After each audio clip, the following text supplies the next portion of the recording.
अस्सलाम वालेकुम, बिस्मिल्लाहिर्रहमानिर्रहीम। Welcome to the knowledge hub Twitter YouTube channel. हमने पाकिस्तान अफेयर्स की सीरीज़ शुरू की थी जिसमें हमने कॉन्स्टिट्यूशनल डेवलपमेंट ऑफ पाकिस्तान के बारे में पढ़े थे। हमने पार्ट 1 में 1947 से 1956 का जो भी हिस्ट्री थी कॉन्स्टिट्यूशनल डेवलपमेंट के बारे में हमने वो पढ़ी। सेकंड लेक्चर में हमने सैलिएंट फीचर्स ऑफ 1956 पढ़े। थर्ड लेक्चर में हमने 1956 टू 1962 तक का सफ़र तय किया। आज जो होगा हमारा वो लेक्चर 1965 की इवेंट्स यानी कि पोस्ट 1965 इलेक्शंस और उसके साथ साथ 1973 के कॉन्स्टिट्यूशन के सैलिएंट फीचर्स को हम आज स्टडी करेंगे। ठीक है जी। ये यहाँ पे मैंने जो ईयर्स लिखे हैं ये सिर्फ आपको याद दिलवाने के लिए हैं कि 1947 में क्या हुआ था, पाकिस्तान आज़ाद हुआ था। 1947-9 में ऑब्जेक्टिव रेजोल्यूशन पास हुई। ऑब्जेक्टिव रेजोल्यूशन उसके अलावा बेसिक प्रिंसिपल कमेटी थी, बेसिक प्रिंसिपल कमेटी बनी। उसके बाद 1950 में फ़र्स्ट ड्राफ्ट दिया गया। ठीक है जी। 1951 में सेकंड, 1953 में थर्ड यानी कि बोगरा फार्म आया हमारे पास। ठीक है जी।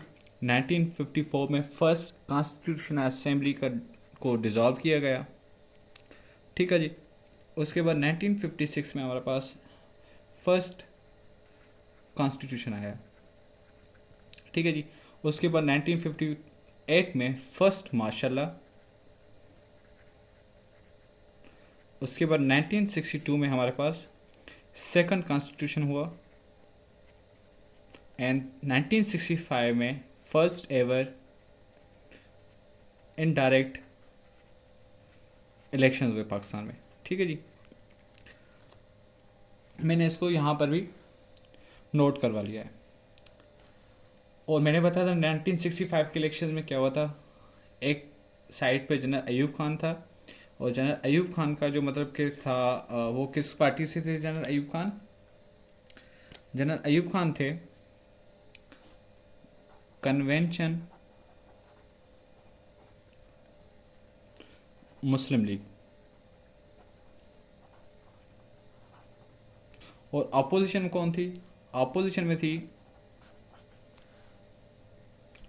फातिमा जिन्ना और वो थी कंबाइंड अपोजिशन पार्टीज की। ठीक है जी। और जनरल इलेक्शंस में जिसकी जीत हुई वो अयूब खान था। उसके बाद हालात बिगड़ने लगे, मिलिट्री के ख़िलाफ़ लोग आगे बढ़ने लगे। तो ऑन 20 यानी कि अयूब खान ने फिर जनरल यहया खान को अपनी चार्ज हैंड ओवर की और जनरल यहया खान ने 25 मार्च 1969 को सेकंड मार्शल इम्पोज की पूरे मुल्क में और ख़ुद चीफ मार्शल एडमिनिस्ट्रेटर और प्रेसिडेंट बन गए। उसके बाद जनरल यहया खान ने लीगल फ्रेमवर्क ऑर्डर जिसको हम LFO भी कहते हैं वो दिया, जिसकी डेट थी 13 मार्च 1970। इसके साथ साथ यहया खान ने 1 यूनिट को भी डिज़ोल्व किया और ये जो LFO था ये रिफॉर्म्स थे। ठीक है जी।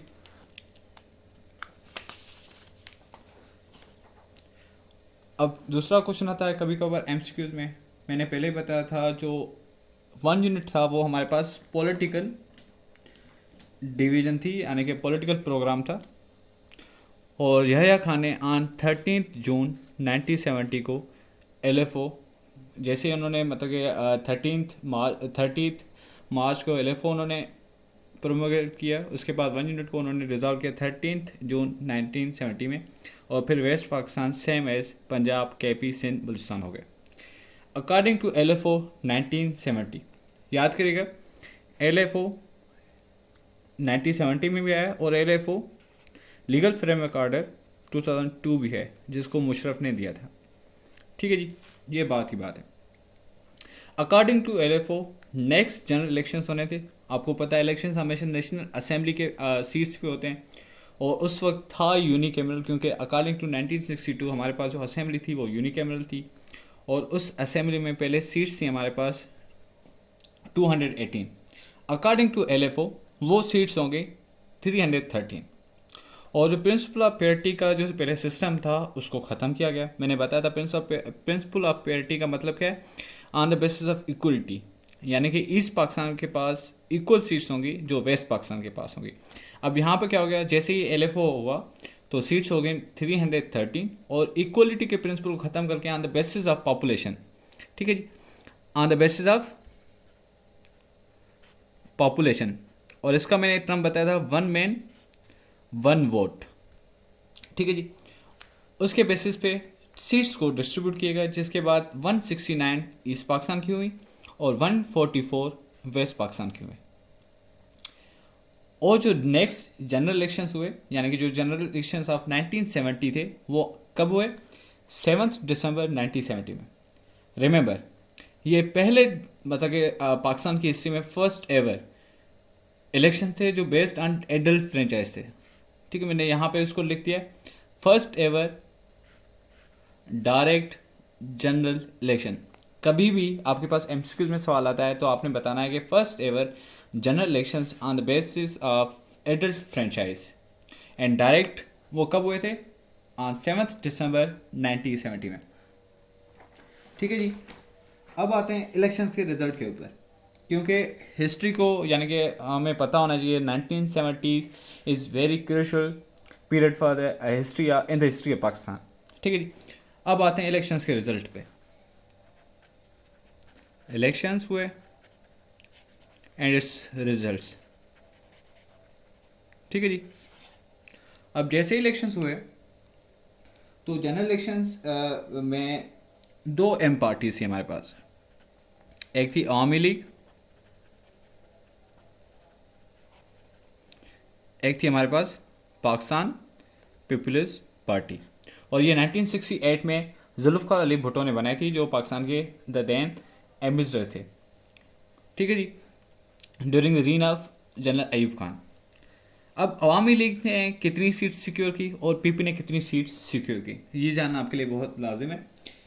अकॉर्डिंग टू द रिपोर्ट्स, जो अवामी लीग थी, अच्छा मैं इसकी आपको डेट भी बता देना, क्योंकि काफ़ी का बार जो लास्ट टाइम आया था उसमें पॉलिटिकल पार्टीज़ का भी जिक्र आया था। अवामी लीग जो बनी थी वो बनी थी हमारे पास 23 जून 1949 में, और PP जो बनी थी हमारे पास वो बनी थी 22 नवंबर 1967 में, ठीक है जी। अवामी लीग इस तारीख पे बनी और PP इस तारीख पे बनी। अब अवामी लीग ने कितनी सीट सिक्योर की, अवामी लीग ने आउट ऑफ 169, मतलब कि ईस्ट पाकिस्तान में, ठीक है जी, कितनी सीट की, 160 out of 169 seats east Pakistan में सिर्फ। उसके बाद जो PP थी उसने टोटल, ठीक है जी, 81 सीट्स प्लस 5 सीट सिक्योर की, यानी कि PP ने ना सिर्फ मतलब कि PP को मेजॉरिटी हासिल नहीं हुई, किस में, ना ईस्ट पाकिस्तान में हासिल हुई ना वेस्ट पाकिस्तान में हासिल हुई। इन कंट्रास्ट ईस्ट पाकिस्तान में प्लस वेस्ट पाकिस्तान में कहीं जगह पर अवामी लीग को बहुत बड़ी कामयाबी मिली, ठीक है जी। अब ये जो परसेंट बन रही थी, ये ओवरऑल परसेंट बन रही कितनी, 39% एंड इट वाज 18%। अब इस पे झगड़ा होने लगा, क्योंकि PP भी उस वक्त क्या थी, मतलब कि सब्सिक्वेंटली, अच्छा यहाँ पे दो चीज़ याद करेगा, Awami League was headed by Mujibur Rahman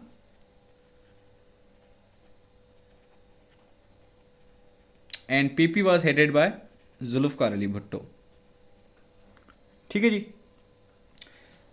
तो वहाँ पे उस वक्त जो प्राइम मिनिस्टर थे, ठीक है जी, यहाँ पे नोट करिएगा,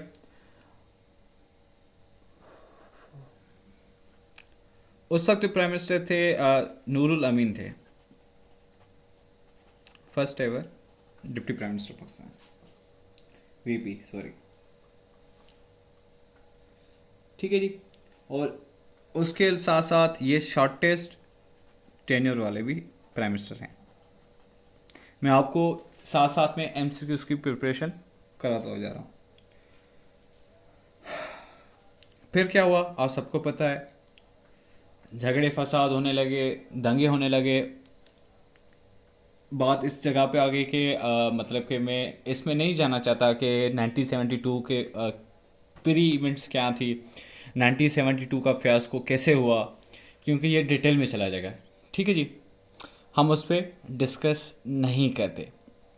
लेकिन हमें पता है जैसे इलेक्शंस हुई, इलेक्शंस के बाद क्या हुआ, पॉलिटिकल इनस्टेबिलिटी आ गई।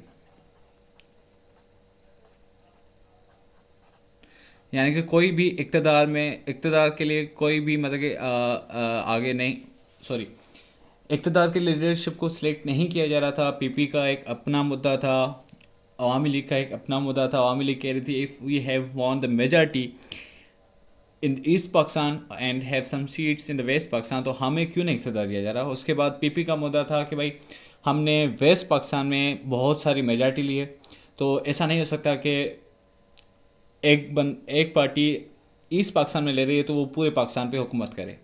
और इसी तरीके से अवामी लीग का था। अवामी लीग ने कहा कि according to the election rules हमारे पास ज़्यादा परसेंटेज है तो हमें ही इक़्तिदार में होना चाहिए।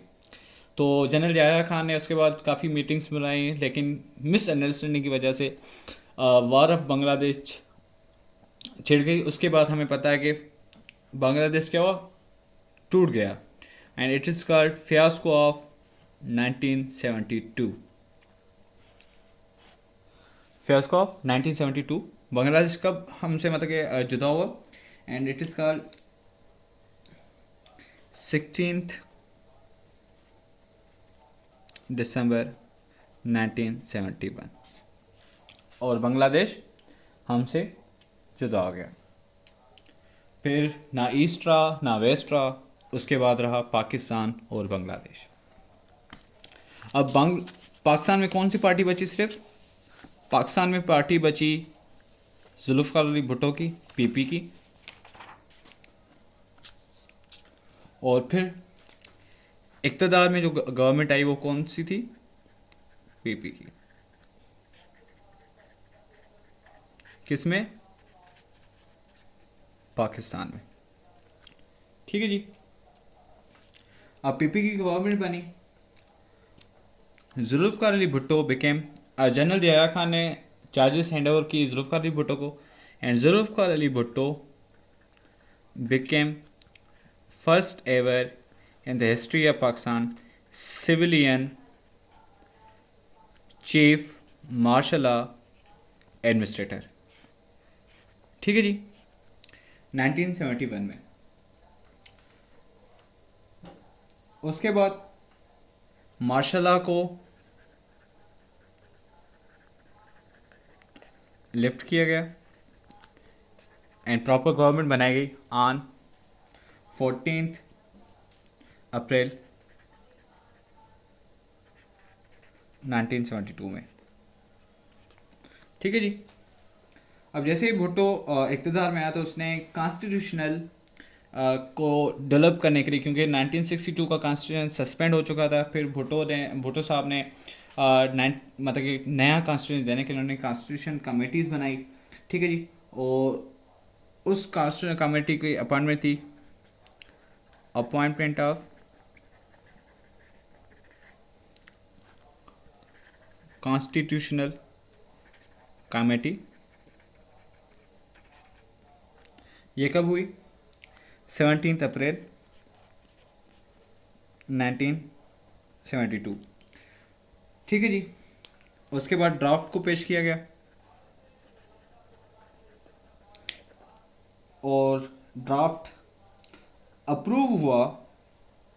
अच्छा, एक और चीज़, ये जो इसका जो चेयरमैन था, याद करिएगा, बहुत important cheese, it was Abdul Hafeez Pirzada. ठीक है जी, उन्होंने फर्स्ट ड्राफ्ट दिया और ये फर्स्ट ड्राफ्ट कब हुआ हमारे पास, 2 फरवरी 1973। ठीक है जी, और उसके बाद उस ड्राफ्ट का जो अप्रूवल हुआ, उसको जो प्रेसिडेंट ने असेंट दिया, वो कब दिया, 1973 में ऑन 12 अप्रैल। ठीक है जी, प्रेसिडेंट ने असेंट दिया, नेशनल असेंबली ने 10 अप्रैल को पास किया, प्रेसिडेंट ने असेंट दिया on 12 April 1973 and it came into force on 14th August 1973 and it is so called Constitution of 1973 और थर्ड रिपब्लिक। ठीक है जी, अगली चीज़ें समझ में हम किस तरीके से सीरीज़ को लेके आए और अभी तक हमने कहाँ तक इसको पहुँचाया। तो हम आ गए अभी कॉन्स्टिट्यूशन 1973 के कॉन्स्टिट्यूशन पे आ गए। कॉन्स्टिट्यूशन 1973 के का फर्स्ट ड्राफ्ट कब बना? 2 फरवरी 1973 में पेश हुआ। उसके बाद 10 अप्रैल को, मैंने यहाँ पर इसको नहीं लिखा, ऑन 10 अप्रैल 1973 को नेशनल असेंबली ने इसको असेंट दिया, क्योंकि उस वक्त सेनेट नहीं थी तो हमारे पास यूनिकैमरल हाउस था। उसके बाद ऑन 12 अप्रैल 1973 में इसको प्रेसिडेंट ने असेंट दिया and after some legal procedure it came into force on 14 August 1973। ठीक है जी, अब हमारे पास आता है 1973 का constitution. So let's discuss it's salient features. तो इसके सैलिएंट फीचर्स को डिस्कस करते हैं।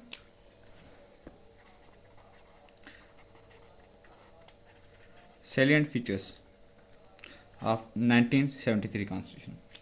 सबसे पहले बेसिक इन्फो। ठीक है जी, इसके अंदर जो आर्टिकल्स है वो 280 आर्टिकल्स हैं। It was constituted of 12 parts। उसके साथ साथ इट हैड 7 schedules, लेकिन 2 schedules after 18th amendment omit हो चुके, तो इसके पास अभी जो टोटल हैं वो 5 schedules हैं and total amendments so far 26 amendments हो चुके हैं।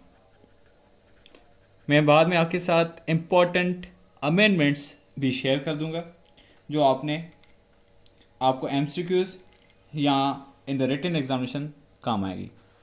ठीक है जी, तो इसके कुछ बेसिक इन्फॉर्मेशन क्या है। इसके अंदर 280 आर्टिकल से 12 पार्ट्स में ये डिस्ट्रीब्यूटेड था। 5 शेड्यूल्स से 5 शेड्यूल्स हैं, पहले 7 थे, 2 ओमिट हो चुके हैं, तो अभी कितने 5 शेड्यूल्स एंड उसके साथ साथ 26 अमेंडमेंट्स।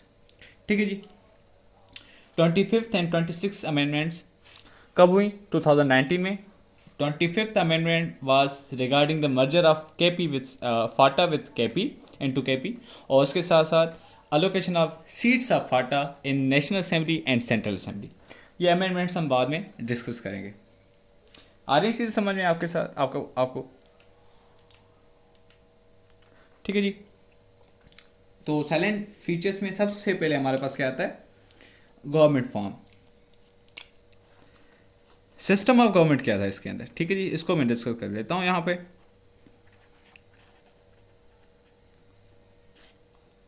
सिस्टम ऑफ गवर्नमेंट देखें, according to 1973 constitution Pakistan became federal state.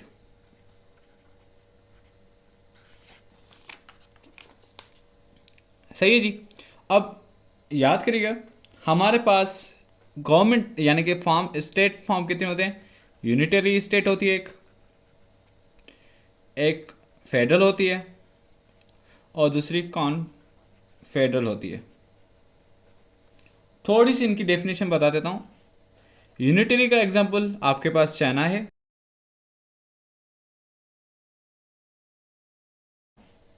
Unitary का एग्जांपल आपके पास चाइना है, फेडरल का एग्जांपल आपके पास USA यहाँ पाकिस्तान, एंड कॉन्फेडरल का जो आपके पास एग्जांपल है जैसे सोवियत यूनियन थी पहले दौर में। ठीक है जी, अभी आपके पास ब्रिटेन है, ठीक है जी।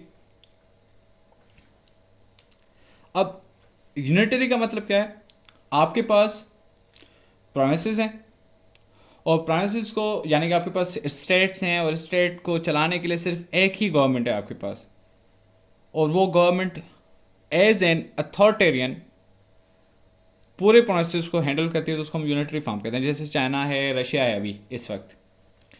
ठीक है जी। उसके बाद क्या है हमारे पास फेडरल।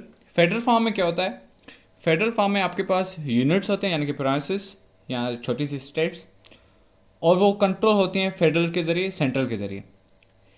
एंड सेंट्रल एंड प्रोविंशियल्स यानी कि प्रोविंसेस में क्या होता है, आपस में इंटरचेंज होता है, यानी कि उनके अंदर जो अफेयर्स होते हैं, कुछ अफेयर्स कॉन्करेंट होते हैं, इंटरचेंज होते हैं, कुछ अफेयर्स आपके प्रोविंसेस को होते हैं जिसमें आपकी फेडरल इन्वॉल्व नहीं होती, और कुछ जो अफेयर्स होते हैं यानी कि कुछ पावर्स होती हैं वो फेडरल की होती हैं जिसमें प्रोविंस इन्वॉल्व नहीं होता, एंड वो एक ही कानून के ऊपर अमल दरामद करती हैं। ठीक है जी। उसके बाद कॉन्फेडरल में क्या होता है, कॉन्फेडरल में ये होता है कि आपकी जो स्टेट्स होती हैं वो एक यूनिट बनाती हैं खुद को प्रोटेक्ट करने के लिए, ताकि कोई बाहर वाला दुश्मन उनके ऊपर, या उनके पास एक निज़ाम नहीं होता, वो आपस में एकजा होकर फिर एक निज़ाम बनाते हैं, that is called Confederate state. जैसे हमारे पास जैसे 1861 टू 1865 यूएसए की कॉन्फेडरेट स्टेट्स थी, उन्होंने मिलकर क्या किया था, एक मतलब कि कानून दिया था और सब उसके ऊपर अमल कर रहे थे। ठीक है जी। इसकी डेफिनेशन, इसकी मैं एक क्लिप यहाँ पे बीच में वीडियो में इसकी डेफिनेशंस को स्टिक कर दूंगा। फेडरल स्टेट हो गई। उसके बाद आपके पास जो फार्म था यानी कि गवर्नमेंट चलाने वाला फार्म, वो क्या था आपके पास, system of government federal state, and government form या form of government was parliamentary.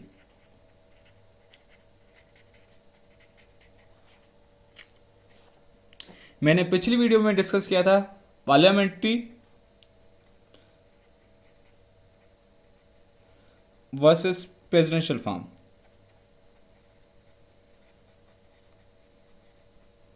ठीक है जी। मैंने इसको पहली वीडियो में भी डिस्कस किया है। सही है जी। मजीद इसको डिस्कस नहीं करा।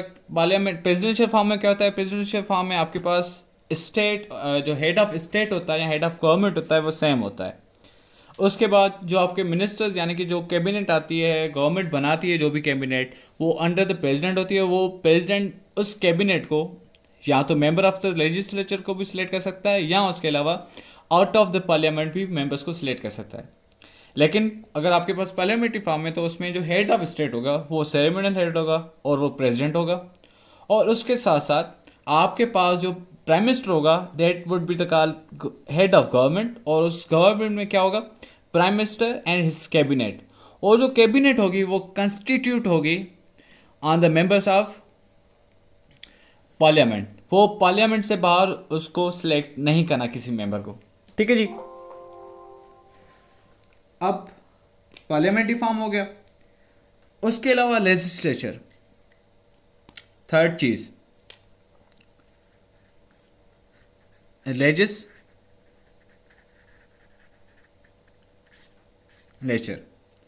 legislature according to 1973 constitution was constituted of national assembly plus senate, जिसको हम मजलिस शोरा भी कहते हैं,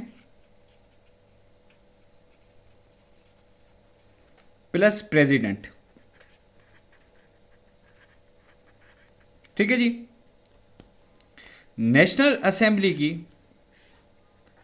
और सेनेट की इलेक्शन, नेशनल असेंबली में जो मेंबर सिलेक्ट होने थे, ठीक है जी, वो कितने थे, डायरेक्ट इलेक्शंस के जरिए सिलेक्ट होने थे, और सेनेट में इनडायरेक्ट। यहां पे जो इलेक्शंस हो रहे थे on the basis of population, और ये जो होने थे elections on the basis of parity या इक्वलिटी। उस वक्त आपकी सीट्स कितनी, 78। उस वक्त जो आपकी सीट्स थी उसको हम नहीं डिस्कस करते। अब भी जो सीट्स है नेशनल असेंबली की आफ्टर 26th अमेंडमेंट, मैं आपको ये बता देता हूँ सिर्फ। अभी जो नेशनल असेंबली सीट्स हैं वो कितनी 336, और सेनेट की जो सीट्स हैं वो कितनी 100। ठीक है जी। और सेनेट के अंदर जो मेंबर का पीरियड होता है वो होता है, सेनेट मेंबर जो होता है उसका टेन्योर होता है 6 ईयर्स, और नेशनल असेंबली के अंदर जो मेंबर का टेन्योर होता है वो कितना होता है 5 ईयर्स। ठीक है जी। इसी तरीके से आपके प्रोविंशियल असेंबलीज हैं। जो नेशनल असेंबली होता है उसका जो मेंबर होता है वो it is called MNA, member of national assembly. और जो प्रोविंशियल असेंबलीज होती हैं उनका जो मेंबर कहलाता है वो क्या होता है MPA, member of provincial assembly. ठीक है जी। इन दोनों का जो टेन्योर होता है इट्स 5 ईयर्स, अनलेस वो डिफेक्ट हो जाता है, मर जाता है, डिसऑनेस्टी उसके खिलाफ आ जाते हैं, करप्शन चार्जेस आ जाते हैं, तो उसकी वजह से उसका टेन्योर खत्म हो सकता है।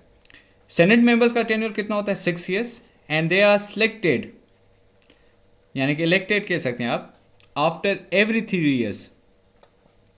यानी कि जो 50% जो होते हैं सेनेट के, यानी कि 1/2, वो हमेशा आफ्टर 3 ईयर्स सिलेक्ट होते हैं। ठीक है जी। गवर्नमेंट स्टेट फॉर्म हो गया हमारे पास, गवर्नमेंट फॉर्म हो गया, लेजिस्लेचर हो गया। अभी क्या है हमारे पास, अच्छा जी, ये था हमारे पास article according to the article 50। Article 50 के तहत हमारे पास पार्लियामेंट बन रही थी इन 2 हाउसेस। अब आते हैं नेक्स्ट पे, फंडामेंटल राइट्स। मैं salient features of the 1973 constitution discuss कर रहा हूं।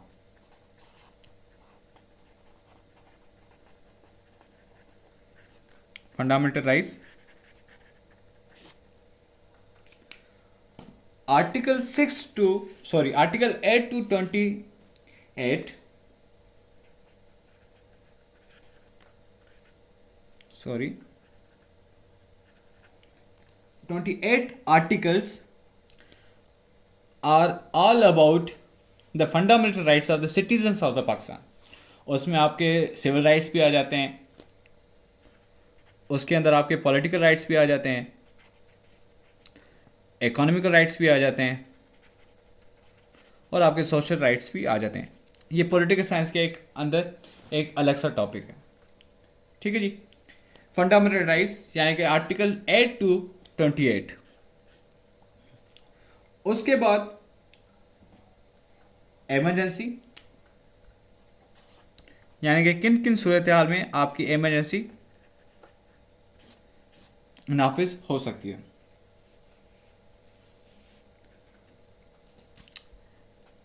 In case of national emergency, अगर कौम में अनरेस्ट आ गई है, फाइनेंशियल, मुल्क बैंकरप्ट हो रहा है, और उसके अलावा गवर्नर रूल अगर अप्लाई होता है इन प्रोविंसेस। ठीक है जी। उसके बाद 1973 के कॉन्स्टिट्यूशन हमें इंडिपेंडेंस ऑफ जुडिशरी दी।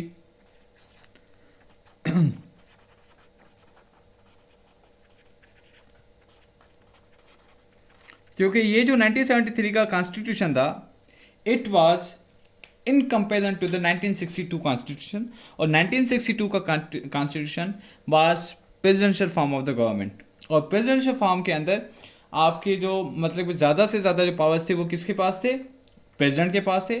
लेकिन 1973 कॉन्स्टिट्यूशन में वो प्रेसिडेंट की पावर कम होकर प्राइम मिनिस्टर के पास हो गए, यानी कि प्राइम मिनिस्टर ज़्यादा पावरफुल था एज कम्पेयर टू प्रेसिडेंट।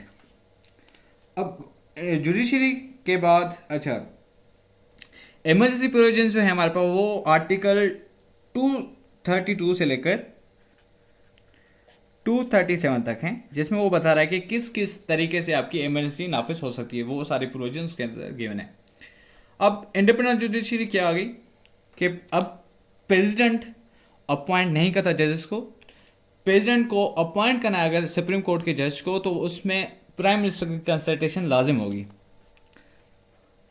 ये बिफोर 18th अमेंडमेंट की बात कर रहा हूं, ठीक है जी। आफ्टर 18th अमेंडमेंट क्या हुआ?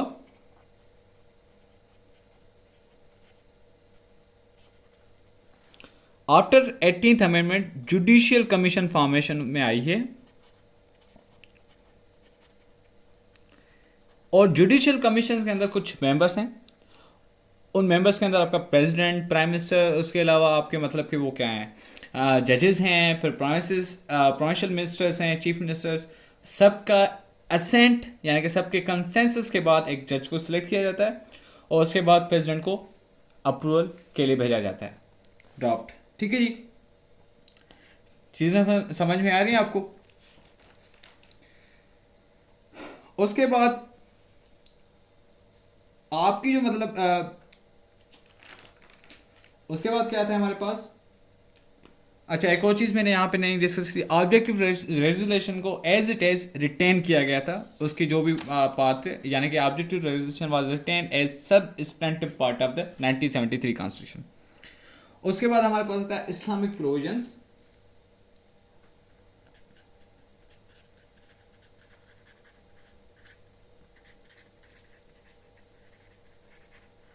भेद।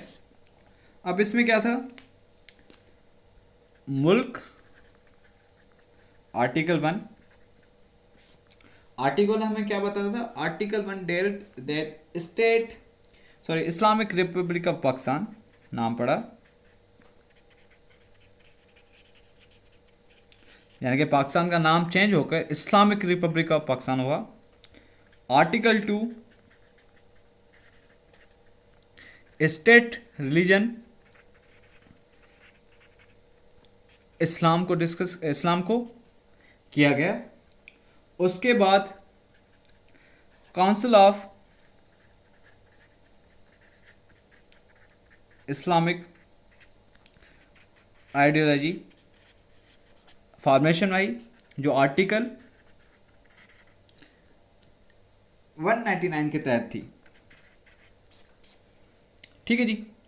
एंड इट प्रोवाइडेड, और इसने 90 डेज में मिलना था आफ्टर 18th अमेंडमेंट। इसने प्रोवाइड करना था कंसेंसस अपना, अगर कोई ला आ रहा है शरिया के हवाले से पार्लियामेंट को, मतलब कि उन्होंने गाइड करना था। उसके बाद एक और चीज़ आई, हाई ट्रीजन, जो आप लोगों ने अब इस दौर में बहुत सुना है। आर्टिकल 6, जिसमें बताया गया कि अगर कोई कॉन्स्टिट्यूशन को सस्पेंड करता है, डिनाई करता है, ऑब्लाइज नहीं करता, तो उसको हाई ट्रीजन में शुमार किया जाएगा, and it would be punished with the death और उम्र कैद सजा, ठीक है जी।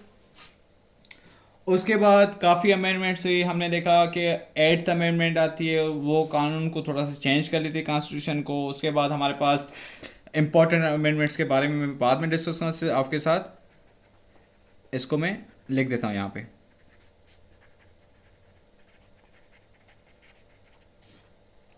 8th amendment I, and